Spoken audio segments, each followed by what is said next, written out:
Cinema शौकीन सबका स्वागत करता है। आज हम बात करने वाले हैं द अकाउंटेंट के बारे में। ये कहानी है क्रिश्चियन वुल्फ की, जो ऑटिज्म का मरीज है, लेकिन ये उसके लिए कमजोरी नहीं बल्कि एक ताकत है, क्योंकि उसका दिमाग बहुत तेज है और वो इस चीज का इस्तेमाल करके बड़े से बड़े प्रॉब्लम्स को सोल्व करता है। लेकिन किसी को इस बात की कोई खबर नहीं कि क्रिस कितना खतरनाक है और उसने बचपन से ही मार्शल आर्ट और गन की प्रैक्टिस की तालीम ली है और वो आर्मी में भी रहा है। कहानी की शुरुआत होती है और हम क्रिस को देखते हैं और क्रिस के माता पिता भी उसे एक डॉक्टर के पास लेकर के आए हैं और ये डॉक्टर ऑटिज्म के लोगों का इलाज करता है। इसलिए वो जैसे ही क्रिस की हालत देखता है वो बताता है कि क्रिस को यहाँ पे मेरे पास आप लोग छोड़ दो, तभी उसका उपचार हो पाएगा। लेकिन उसके पिता कहते हैं कि मेरा बेटा इतना भी बीमार नहीं है कि मैं उसे अपने आप से दूर कर दूं। क्रिस के पिता मिलिट्री में थे, इसलिए उन्हें लगता है कि ये कोई बड़ी बीमारी नहीं है और वो इन चीजों को आराम से ठीक कर सकते हैं। और उसके साथ साथ वो अपने बच्चे को दुनिया के लिए तैयार करना चाहते हैं ताकि वो हर चीज का सामना कर सके और कोई भी उसे कमजोर ना समझे। लेकिन क्रिस की माँ को ये बातें पसंद नहीं आती, इसीलिए वो अपने पति से कहती है कि हमें क्रिस को यहीं पे छोड़ देना चाहिए। लेकिन उसका पति इस बात को एक्सेप्ट नहीं करता। तभी हम क्रिस को एक पजल बनाता हुआ देखते हैं और पजल का एक टुकड़ा मिस हो जाता है, इसीलिए क्रिस अपना होश खो देता है और वो पागलों की तरह चिल्लाने लगता है, जिसे देख करके अब सारे लोग परेशान हो जाते हैं। तभी यहाँ पर हम एक छोटी सी बच्ची को देखते हैं जो इस डॉक्टर की बेटी है और ये भी मानसिक तौर से बीमार है। फिर वो क्रिस के पास आती है और उसे वो पजल ढूंढ करके दे देती है और जैसे ही वो पजल क्रिस को मिलता है वो शांत हो जाता है और अब समय ऐसे ही बीतने लगता है और हम देखते हैं कि अब क्रिस जवान हो चुका है और वो एक फोरेंसिक अकाउंटेंट बन चुका है। और अभी उसके पास एक कपल आते हैं जो बहुत ही ज्यादा प्रॉब्लम में है क्योंकि उनकी फाइनेंशियल स्थिति बहुत ही खराब होती जा रही है। तब क्रिस इन्हें यहाँ पे एक तरीका बताता है जिससे वो अपने बहुत सारे पैसे बचा लेते हैं और उन्हें बहुत ही कम टैक्स भरना पड़ता है। और इस चीज को देखने के बाद ये दोनों बहुत ही ज्यादा खुश हो जाते हैं, इसीलिए वो क्रिस को अपने घर पे इन्वाइट करते हैं और कहते हैं कि हमारा फार्म बहुत बड़ा है और तुम जो चाहो वहाँ पे कर सकते हो। ज्यादातर लोग वहाँ पे गन की प्रैक्टिस करने के लिए आते हैं और इतना कहने के बाद वो चले जाते हैं। तभी हम रे किंग नाम के एक आदमी को देखते हैं और रे यूनाइटेड स्टेट ट्रेजरी का हेड है। और अब यहाँ पे इसके पास एक लड़की आती है जिसका नाम है मेडिना और मेडिना एक एनालिस्ट है और मेडिना के आंकड़े बहुत ही बेहतरीन है। इसलिए रे उसे कहता है कि तुमने आज से पहले किसी बड़ी जगह पे नौकरी के लिए अप्लाई क्यों नहीं किया, तुम एक बहुत ही अच्छी एनालिस्ट हो। तब मेडिना कहती है कि मुझे छोटी जगहों पे काम करना पसंद था। तब वो उसके क्रिमिनल रिकॉर्ड्स के बारे में पूछता है, लेकिन मेडिना कुछ भी नहीं बताती। तब रे उसे उसकी पूरी फाइल दिखाता है कि मेडिना कैसे जेल जा चुकी है और उसने कितने सारे क्राइम्स किए हैं। इसीलिए अब वो धमकाने लगता है यहाँ पे मेडिना को और कहता है कि तुमने एक सरकारी दफ्तर में झूठ बोला है और इसके लिए तुम्हारे ऊपर चार्जेस लग सकते हैं और हमेशा के लिए तुम्हारा करियर खराब हो सकता है। तब इन बातों को सुनने के बाद अब मेडिना उदास होने लगती है। तब रे कहता है कि मैं चाहता हूँ कि तुम मेरे लिए एक काम करो और एक आदमी को ढूंढो जिसे सारे लोग द अकाउंटेंट कहते हैं और वो ज्यादातर क्रिमिनल्स के साथ काम करता है और उनके काले पैसों को वाइट करता है और वो उनके सारे पैसों का ट्रैक रखने में भी उनकी मदद करता है। इसीलिए मैं चाहता हूँ कि तुम इस आदमी को ढूंढो और तुम्हें इसे 1 महीने के अंदर ढूंढना है, वरना तुम अपनी नौकरी खो दोगी। तब मेडिना भी इस काम में लग जाती है। तभी हम क्रिस को देखते हैं जो अपने घर पहुंचता है और घर जाने के बाद वो अपने लिए डिनर बनाता है और खाना खाते ही बेडरूम में बहुत ही तेज म्यूजिक चलाता है और एक ब्लिंकिंग लाइट भी चला देता है। फिर वो अपने हाथ में लकड़ी का एक रॉड लेता है और उससे जोर जोर से अपने पैरों को मसाज करने लगता है। तभी कहानी जाती है फ्लैशबैक में और हम देखते हैं कि क्रिस की माँ उसे छोड़ करके चली गई थी क्योंकि वो उससे बहुत ही ज्यादा परेशान हो गई थी। तब क्रिस के पिता उसे बार बार रोकने की कोशिश कर रहे थे, लेकिन अंत में वो उसे छोड़ करके चली गई। तब इस चीज को देखने के बाद क्रिस बहुत ही ज्यादा परेशान हो गया, लेकिन उसके पिता ने उसे संभाला। और अब कहानी फिर से वर्तमान समय में चली आती है और हम क्रिस को देखते हैं उन्हीं बूढ़े लोगों के फार्म में जहाँ पे वो अपनी गन की प्रैक्टिस कर रहा होता है। और यहाँ पर उसके निशाने को देखने के बाद हमें पता लगता है कि क्रिस एक बहुत ही खतरनाक स्नाइपर है। लेकिन अब प्रैक्टिस करने के बाद यहाँ से क्रिस निकल जाता है और वो एक खुफिया जगह पे जाता है जहाँ पे वो अपनी बंदूक को रखता है और हम देखते हैं कि यहाँ पे बहुत सारे बंदूक हैं और उसके साथ साथ बहुत ही महंगी महंगी पेंटिंग्स और यहाँ पे बहुत सारे पैसे हैं, वो भी अलग अलग देशों की करेंसी में, और यहाँ पे बहुत ही खतरनाक बंदूकें भी हैं। फिर सब कुछ रखने के बाद अब क्रिस अपने घर चला जाता है। तब कहानी फिर से फ्लैशबैक में जाती है और हमें पता लगता है कि क्रिस जेल में था और जेल में उसकी मुलाकात हुई फ्रांसिस नाम के एक आदमी से जो एक बहुत ही बेहतरीन अकाउंटेंट था और वो सारे के सारे क्रिमिनल्स के पैसों को हैंडल करता था जिनके पास बेतादाद पैसे थे। इसीलिए वो क्रिस को सारी चीजें सिखाने लगता है और क्रिस का दिमाग बहुत ही तेज है, इसीलिए वो बहुत ही जल्दी इन सारी चीजों को सीख जाता है। और कहानी फिर से चली आती है वर्तमान समय में और यहाँ पे क्रिस को एक औरत का कॉल आता है जो उसे कहती है कि अब कुछ लोगों को तुम पे शक होने लगा है, इसीलिए अब तुम अपने लिए नॉर्मल क्लाइंट्स चुनो ताकि किसी को भी तुम पे शक ना हो। तब क्रिस कहता है कि वो इस चीज का ध्यान रखेगा और अब वो पहुंचता है अपने अगले क्लाइंट के पास और इन क्लाइंट्स का रोबोटिक प्रोस्थेटिक की कंपनी है, लेकिन उन्हें लग रहा है कि कोई उनके पैसों में घपला कर रहा है और वो बहुत दिनों से कर रहा है, इसीलिए वो लोग इस चीज का पता लगाना चाहते हैं और क्रिस भी इस काम को करने के लिए तैयार हो जाता जाता है और कहता है कि मैं कल सुबह से काम शुरू कर दूंगा। तभी हम मेडिना को देखते हैं जो क्रिस को ढूंढने की कोशिश कर रही है, लेकिन उसे उसके बारे में कुछ भी पता नहीं चल रहा। लेकिन यहाँ पे उसके पास कुछ तस्वीरें हैं, इसीलिए अब उन्हें भेजती है फेस मैपिंग के लिए, ताकि वो हर जगह पे पता लगा सके कि क्रिस कहाँ कहाँ पे नजर आया है। तभी हम ब्रैक्स नाम के एक हिटमैन को देखते हैं और वो एक आदमी को धमका रहा होता है क्योंकि आदमी मनी लॉन्ड्रिंग में शामिल है। फिर वो इस आदमी को टॉर्चर करता है और अपनी शर्त मानने पे मजबूर कर देता है और इससे हमें पता लगता है कि आदमी कितना खतरनाक है। इस आदमी का नाम है ब्रैक्स। तभी हम क्रिस को देखते हैं जो अगली सुबह उसी कंपनी में पहुंचता है जहाँ पे उसे काम करना है। तब वो वहाँ पे एक महिला को देखता है जो सो रही होती है। तब वो उसे जगाता है। फिर वो बताती है कि उसका नाम है डाना और वो इस कंपनी के अकाउंटेंट है और उसने सबसे पहले इस चीज को देखा था कि कोई ना कोई इनके पैसों के साथ घपला कर रहा है, लेकिन वो इन चीजों को पता नहीं लगा पाई।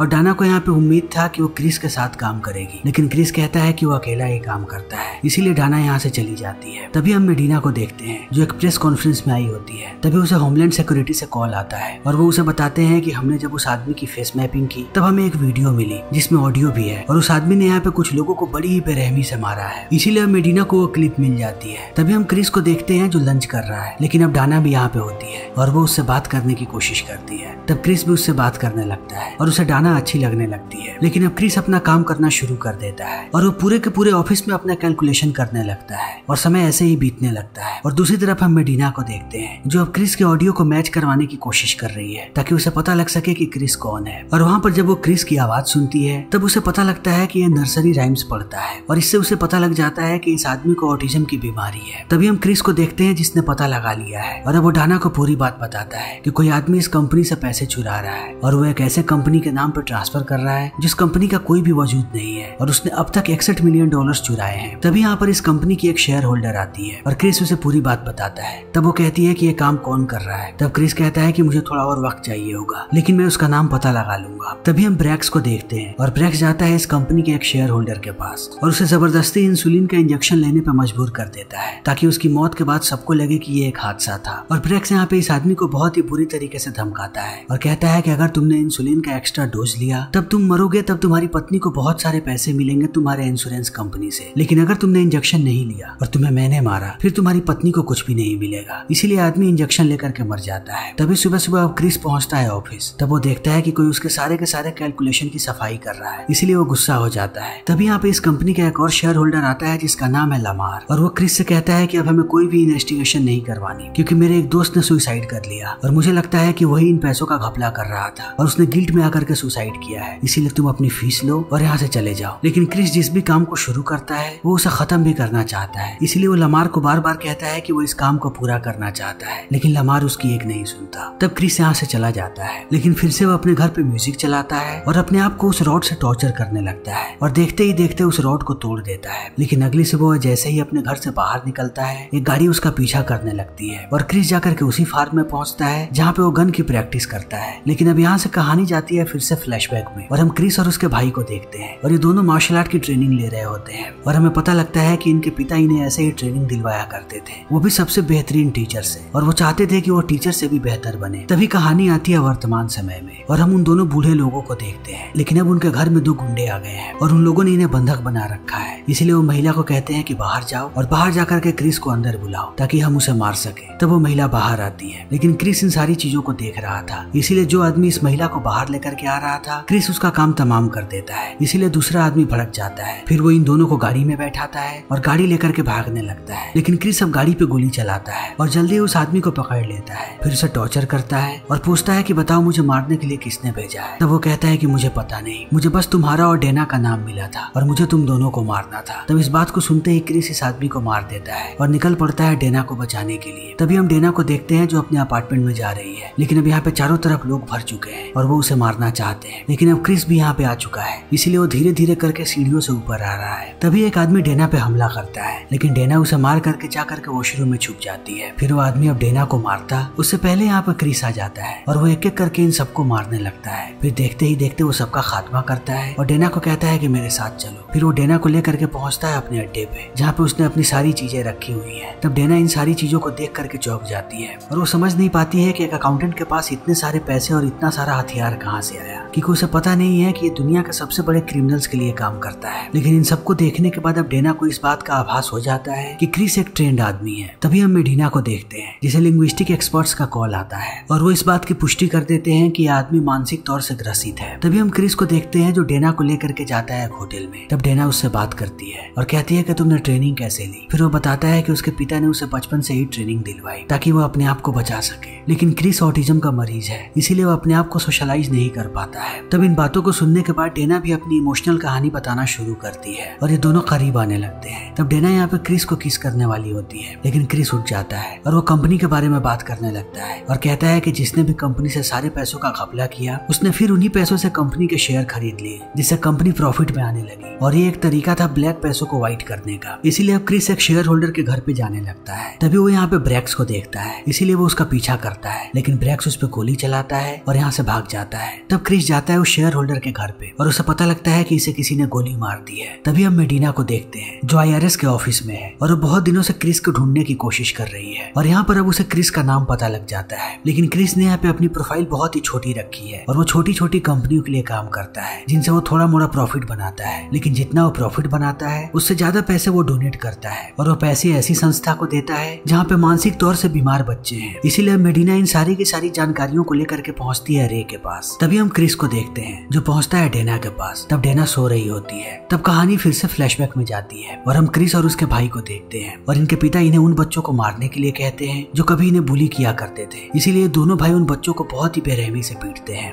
और कहानी फिर से आ जाती है वर्तमान समय में और क्रिस सोच लेता है कि अगर वो डेना के साथ रहा तब वो भी खतरे में होगी। इसीलिए क्रिस अब डेना को छोड़ करके निकल जाता है। तभी रे FBI वालों को लेकर के पहुंचता है क्रिस के घर पे और उसे वहाँ पे बहुत सारे हथियार मिलते हैं और कुछ ऐसे भी हथियार होते हैं जिन्हें देखने के बाद ये लोग आश्चर्यचकित रह जाते हैं और इन्हें यहाँ पे हर जगह कैमराज मिलते हैं जिसे देख करके ये लोग समझ जाते हैं कि ये वही आदमी है जिसे ये लोग ढूंढ रहे थे। तभी हम लमार को देखते हैं और लमार के पास ब्रैक्स आता है और हमें पता लगता है कि अब तक जितने भी शेयर होल्डर्स मरे हैं उन सबको लमार ने मरवाया है ताकि वो इस कंपनी का पूरा मालिक बन जाए। तभी हम रे को देखते हैं और रे अब सारे लोगों को बाहर भेज देता है और अंदर सिर्फ मेडिना और रे होते हैं। तब रे मेडिना के बारे में पूछता है कि तुमने इतने सारे लोगों को क्यों मारा था। तब वो बताती है कि वहाँ का एक आदमी मेरे बहन को ड्रग्स बेचने की कोशिश कर रहा था, इसीलिए मैंने उसे मारा और फिर मुझे जेल भी जाना पड़ा। फिर वो पूछती है कि तुम अकाउंटेंट के पीछे क्यों लगे हो। फिर रे पूरी बात बताता है कि जहाँ की वीडियो फुटेज तुम्हारे पास है जहाँ पे अकाउंटेंट ने 9 लोगों को मारा था, मैं भी उस जगह पे था और उन सबको मारने के बाद उसने मेरे ऊपर बंदूक तान दिया और मुझसे पूछा कि क्या मैं एक अच्छा पिता हूँ। तब मैंने हाँ कहा और इस बात को सुनते ही उसने मुझे जिंदा छोड़ दिया और इस हादसे से मैं टूट गया, इसीलिए मैं अपनी नौकरी छोड़ रहा था। तभी मुझे एक महिला का कॉल आया और वो मुझे बड़े बड़े क्रिमिनल्स के बारे में बताने लगी। फिर मैं एक के बाद एक केसेस को ऐसे ही सोल्व करता गया और ये वही महिला होती है जो क्रिस से बात करती है। इसीलिए अब रे कैसे भी अकाउंटेंट के बारे में पता लगाना चाहता था, इसलिए वो सारे के सारे डॉट्स को मिलाने लगा। तब उसे फ्रांसिस नाम के एक आदमी के बारे में पता लगा जो कुछ खतरनाक लोगों के लिए काम करता था और उसके पास उन लोगों की बहुत सारी जानकारियां थी। इसीलिए फ्रांसिस जैसे ही जेल से बाहर निकला वो लोग उसे टॉर्चर करने लगे और उसे बहुत ही बेरहमी से मार दिया और जेल में जैसे ही क्रिस को ये बात पता लगी क्रिस जेल से भाग गया और उसके बाद उसने जाकर के उन 9 लोगों को मार दिया। वो वही लोग थे जिसने फ्रांसिस को मारा था। तब इन बातों को सुनने के बाद मेडिना पूछती है कि आखिर वो जेल में क्यों था। तब रे बताता है कि क्रिस भी आर्मी में हुआ करता था, लेकिन जैसे ही उसकी माँ की डेथ हुई वो अपने पिता के साथ वहाँ पे आया। तब उसके सौतेले पिता ने उसे वहाँ से भगाने की कोशिश की और इस चीज को देखने के बाद क्रिस ने अपना आपा खो दिया, इसीलिए वो यहाँ के लोगों को मारने लगा। तब एक गार्ड ने यहाँ पे क्रिस पे गोली चलाई, लेकिन अपने बेटे को बचाने के लिए उसके पिता ने उस गोली को अपने छाती पे खा लिया और उनकी वहीं पे मौत हो गई। लेकिन इन सब के लिए क्रिस को जेल भेज दिया गया। फिर इन सारी बातों को सुनने के बाद यहाँ पे मेडिना कहती है कि तुम ये मुझे क्यों बता रहे हो। तब रे कहता है क्योंकि मैं जल्दी ही रिटायर होने वाला हूँ और मैं चाहता हूँ कि मेरे रिटायरमेंट के बाद उस औरत से तुम बात करो जो मुझे कॉल करके सारी इन्फॉर्मेशन देती है। और अभी ये लोग बात कर ही रहे होते हैं तभी यहाँ का फोन बजता है और मेडिना उस कॉल को उठाती है। तब उसे उसी औरत की आवाज सुनने को मिलती है और वो औरत उसे रोबोटिक कंपनी के बारे में सारी जानकारियां देती है कि वो लोग कितना सारा घपला कर रहे हैं और अब मेडिना वहाँ पे रेड करने के लिए तैयार हो जाती है। तभी हम क्रिस को देखते हैं जो पहुंचता है लमार के घर पे, लेकिन ब्रैक्स भी यहीं पे है और उसके सारे आदमी। इसलिए अब क्रिस एक एक करके उन्हें मारने लगता है और ये लोग भी क्रिस पे हमला करते हैं, लेकिन क्रिस को पकड़ना इतना आसान नहीं है, इसीलिए वो सबको एक एक करके मौत के घाट उतारने लगता है। लोग इसके पीछे आते जाते हैं और वो बड़े ही चालाकी से उनका खात्मा करने लगता है। और इन सारी चीजों को देखने के बाद अब ब्रेक्स परेशान होने लगता है, लेकिन अब क्रिस घर के अंदर आ चुका है और वो एक एक करके सबको मार रहा है। तभी ब्रेक्स यहाँ पे पहली बार क्रिस की शक्ल देखता है और वो उसे नर्सरी राइम्स भी पढ़ता हुआ सुनता है। और इन चीजों को देखने के बाद ब्रेक्स समझ जाता है कि क्रिस उसका भाई है और हमें पता लगता है कि ये दोनों भाई हैं। इसीलिए अब ब्रेक्स बाहर आता है और अपने सारे आदमियों को रुकने के लिए कहता है, लेकिन जब एक आदमी नहीं रुकता तब ब्रेक्स अपने ही आदमी को मार देता है और वो जाता है क्रिस के पास और उस पर गुस्सा करने लगता है कि पिछले 10 साल से वो अपने भाई से मिलने नहीं आया। और अब देखते ही देखते ब्रैक्स गुस्सा हो जाता है और कहता है कि तुम्हारे वजह से हमारे पिता की मौत हुई, और इतना कहने के बाद वो अपने भाई को मारने लगता है। तब क्रिस भी उसे अपने आप को मारने देता है ताकि उसका गुस्सा बाहर निकल जाए। लेकिन एक वक्त के बाद उसे शांत करने के लिए अब क्रिस उसे भी पीटता है और वो शांत होकर के नीचे बैठ जाता है और क्रिस के बारे में सारी चीजें पूछने लगता है। तभी यहाँ पे लमार आता है और वो ब्रैक्स को डांटने लगता है और कहता है कि तुमने अभी तक इसे खत्म क्यों नहीं किया। तब इस बात को सुनते ही क्रिस अपनी बंदूक उठाता है और वो लमार का काम तमाम कर देता है और ब्रैक्स को कहता है कि मैं तुम्हारे पास इसलिए नहीं आया क्योंकि मेरे पीछे दुनिया के सबसे खतरनाक लोग लगे हैं, इसलिए मैं तुम्हें परेशानी में नहीं डालना चाहता था और मैं नहीं चाहता था कि तुम किसी भी खतरे में फंसो। तब इस बात को सुनकर के ब्रैक्स कहता है कि मैं खतरे में, तुम्हें पता नहीं है मैं खुद एक खतरा हूँ। तब अब क्रिस यहाँ से जाने लगता है। तब ब्रैक्स कहता है कि अगर मुझे तुम्हें ढूंढना हो तब मैं कैसे ढूंढूंगा। तब क्रिस कहता है कि मैं तुम्हें ढूंढूंगा और इतना कहने के बाद वो निकल जाता है। तभी हम एक हॉस्पिटल को देखते हैं जहाँ पे मानसिक तौर पे बीमार बच्चों का इलाज किया जाता है और यहीं पे एक नया बच्चा आया है और उसे भी ऑटिज्म की बीमारी है और उसके माता पिता उसे यहाँ पे लेकर के आए हैं। तब वो बच्चा एक कमरे में जाता है और उसे वहाँ पे एक लड़की नजर आती है जिसका नाम है जस्टिन, और जस्टिन वही बच्ची है जिसे हमने फिल्म की शुरुआत में देखा था, जिसने क्रिस को वो पजल उठा करके दिया था। और ये वही संस्थान है जहाँ पे क्रिस अपने सारे के सारे पैसे डोनेट करता है। तभी हम जस्टिन के पिता को देखते हैं जो जस्टिन के बारे में बताते हैं कि वो बोल नहीं सकती लेकिन उसका दिमाग बहुत ही तेज है, इसीलिए एक मशीन उसके लिए बातें करता है जिसे वो कंप्यूटर से कमांड देती है। और हमें पता लगता है कि जस्टिन वही लड़की है जिससे क्रिस बात करता है और जस्टिन ही सारी की सारी जानकारियां रे को देती है। तभी हम डेना को देखते हैं और अब डेना को एक कुरियर मिलता है और उसके अंदर एक बहुत ही महंगी पेंटिंग होती है। ये वही पेंटिंग है जिसे डेना ने क्रिस के पास देखा था और डेना को ये पेंटिंग बहुत ही ज्यादा पसंद आई थी, इसीलिए क्रिस ने उसे ये पेंटिंग दे दी। और अब हम फिर से क्रिस को देखते हैं जो उस टेलर को लेकर के जा रहा है जिसमें उसके सारे पैसे और सारे के सारे हथियार हैं। और इसी के साथ ये फिल्म यहीं पे खत्म हो जाती है। तो दोस्तों हमारी आज की वीडियो यहीं पे खत्म होती है। अगर आपको हमारी ये वीडियो पसंद आई हो तो इसे लाइक करें, शेयर करें और चैनल को सब्सक्राइब करें। Thank you.